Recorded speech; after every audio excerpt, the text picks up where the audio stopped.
get him, you know. Yeah, he goes somewhere.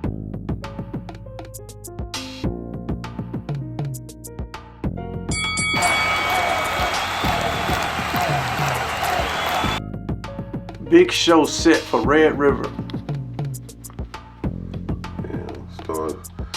Started in Red River tournament. Won every one of them.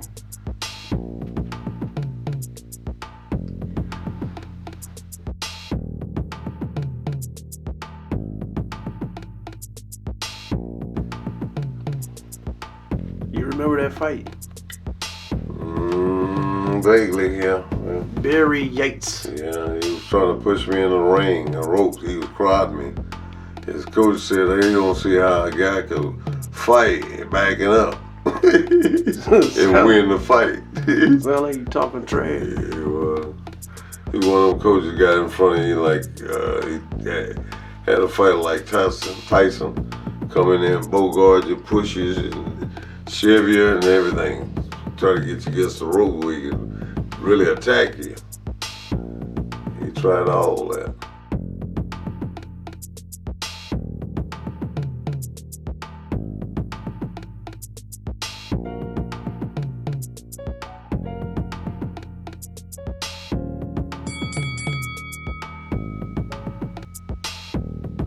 Look like that's an uppercut. No, more of a slice. Yeah, camera made it look like it just knocked him around. You remember that fight? No, not really. Man, I don't have much competition, man. Like I said, a few fights I lost was behind family problems or whatever when I was at state level. It shouldn't have happened, but it did.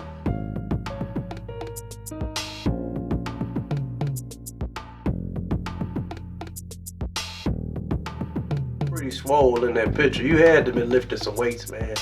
No, a whole bunch of push-ups and sit-ups, man.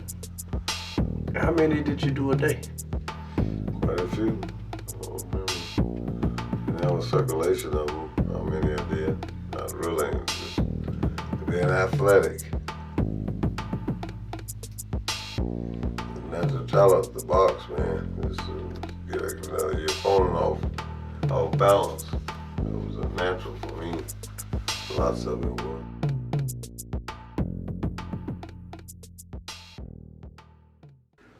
Physically keep a sight of their whole body movements, their reactions, their face features, a lot of things. It's a lot of telltale things when you're boxing somebody. You see weaknesses where there ain't no weaknesses, but you make a weakness sometimes with boxing. Yeah. So that's a picture. He died real. Pop and Troy. Yeah. Yeah, man. Ain't have no prejudice at all. A good person. All the way around.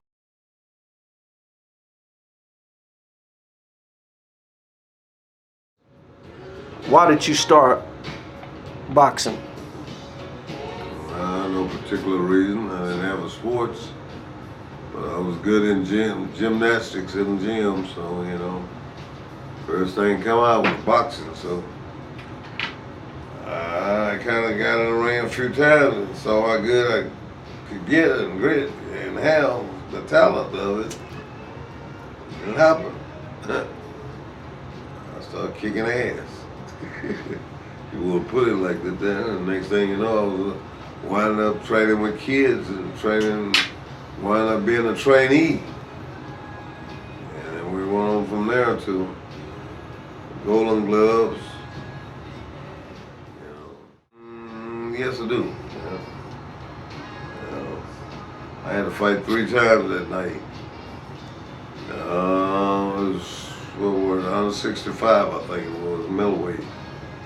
There was a Mexican guy, I don't remember his name, but you know, I whooped him and I had to fight 3 more times that night. So I come out as a champ. Did you have a manager? Yeah, Troy Allen, white guy. He was an approachable kind of guy. He'd tell you if it rained or it snowed. He was that kind of guy you could put that kind of trust in him when he talked to you. I had a lot of trust in him. He told me I'd be 42 silk draws if I'd come back and box for him. He come to Huggy Muggy Tech to pick me up, and try to get me back to Lawton to train and work with kids. And I thought, The tough man trophy. there's a story behind that. My brother, can I mention his whole name? Oh yeah. Paul Carter. Yeah, he done something real terrible, and he called me and wanted me to come get him out of jail here in Oklahoma City. T.J. Hurligan was an attorney in law or something there, and I had gone up there to talk to him about getting my brother out of why they had the 2 days before that they had beat the guys up in the prison in jail. And I didn't know that, so I'm checking on him. And when I found out that they had beat him up, and I had gone up there to talk to T.J. Hurligan, and he told me to get out of his damn office, and I better get my damn ass down the road because I'm not going to be able to get my brother or help him in any kind of way. So I entered the boxing tournament, which was $1,000. I know if I had 1,000, and I had about 2 in the bank by that time, but you know. And that was for the toughest man in Oklahoma City, right? Tough man contest, yes. And they was kicking and doing all that chop suey stuff, man. I didn't know that though, you know. I went out there with sheer courage in boxing, you know, what speed and agility I had, and I whooped every one of them gladly. But they was doing all that kicking. It was just not getting into that martial arts stuff. That was the very beginning, because I whooped some ass and them boys was kicking at me and they'd hit me with their feet and kick me, you know, but I do it.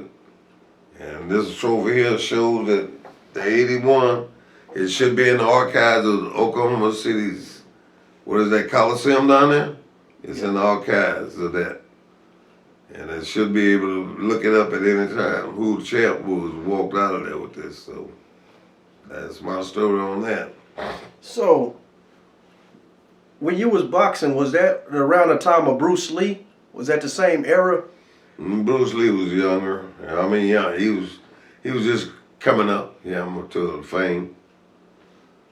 Ali was my idol. Joe Louis, Frazier. There's quite a few of them characters. George.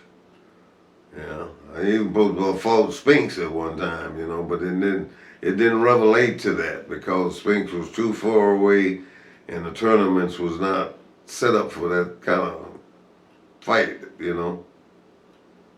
Gotcha. All right, let's talk about in Lawton. Back then, it was around 1970. There wasn't no internet. There wasn't no TV, so newspapers was a big deal back then. And you was in a newspaper every week, you said. Yeah, every week. Every tournament week that had some participation in boxing. I'm also a AAU champion also. That's some kind of, that's association with boxing, but it's an upper class, should I say, more professional than anything. Okay.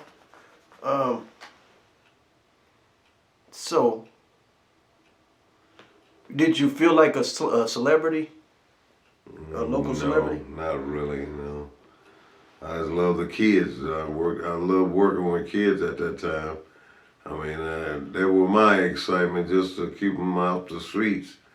Because quite a few of them went to jail and had gone to jail, but I slowed it down. But I kept a lot of them out. And I think the city of Lawton admires me for that. And I've done a lot of work there for at least 12 years of my life.